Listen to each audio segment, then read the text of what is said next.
Mas a gente continua aqui falando sobre acidentes de trânsito do fim de semana.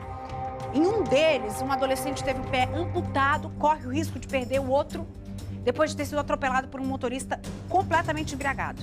Outros 2 adolescentes também foram atingidos por esse condutor, que o mínimo que a gente pode falar dele é que ele foi imprudente e irresponsável. Eu vou falar com a Berenice agora, que está ao vivo, acompanha esse caso. Berenice, esse motorista já tinha se envolvido num caso semelhante, num outro acidente. Ele também estava bêbado? Olha, circunstâncias parecidas, viu, Neila? Como você mesmo disse, não tem como a gente prever quando isso vai acontecer. Então, em 2017, esse motorista também teria causado um acidente em circunstâncias semelhantes. Porém, segundo o delegado, o processo foi extinto porque ele não ofereceria mais risco, ele não se envolveu mais em outros acidentes. E foi justamente por isso que a juíza, da audiência de custódia, ela achou melhor liberar esse motorista, que acabou atropelando esses 3 adolescentes, liberou ele, diz que ele era réu primário, então ele não oferece risco às vítimas. Mas não foi isso que aconteceu, né? No final de semana, 3 adolescentes atropelados por esse homem de 62 anos. E quem traz os detalhes desse caso é a repórter Vitória Mello. Vamos ver. As marcas da batida ficaram por toda parte. No asfalto, no meio-fio, no portão.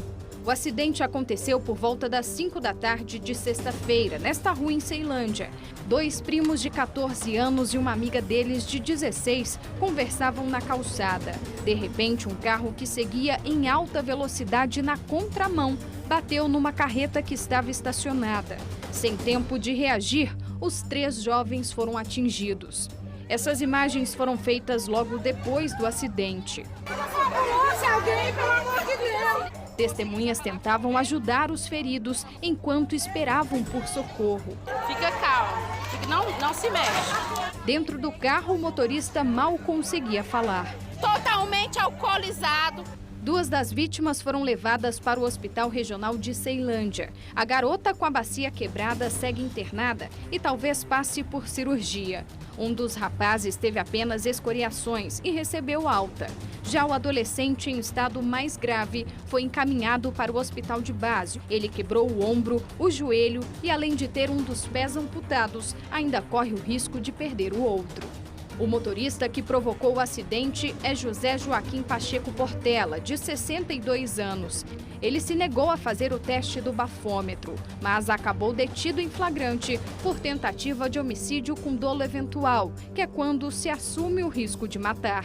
E não foi a primeira vez. Em 2017, Portela já havia sido preso por dirigir sob efeito de álcool. Mesmo assim, depois de apenas uma noite na carceragem da Polícia Civil, o motorista acabou liberado para responder a processo em liberdade. É que o Tribunal de Justiça do DF entendeu que não há elementos indicando que a liberdade do motorista causaria perturbação à ordem pública.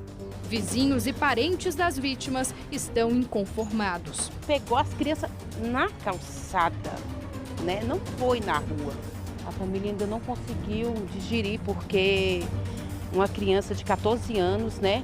Uma vida corria pela rua, brincava, fazia suas coisas sozinha, agora vai ter que se acostumar, né? Principalmente ele sem um pezinho e correr o risco de que Deus quiser que isso não venha acontecer, perder o outro pé.